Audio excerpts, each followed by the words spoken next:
Yesterday, it was same-sex marriage. Today, lethal injections. The Supreme Court heard arguments this morning on how states like Arizona should carry out executions.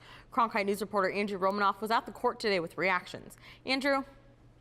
That's right. Attorneys argued over whether a drug used in Oklahoma's lethal injection cocktail actually does what it's supposed to do. And depending on what the court decides, other states that use the drug, like Arizona, could have to make some changes.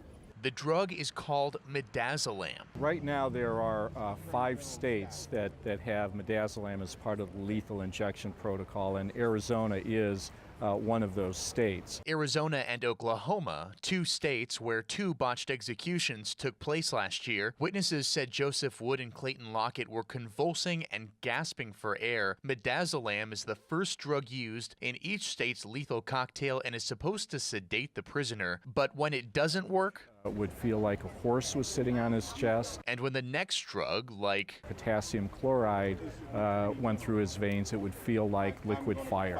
even the states agree that some other drugs work better, but drug companies aren't selling them because they don't want their products used in executions. Pentobarbital, sodium thiopental have been used in the past. If we had access to those, we would use those drugs. We do not. And since they do not, Oklahoma death row inmates sued the state, and that's how a case ended up here.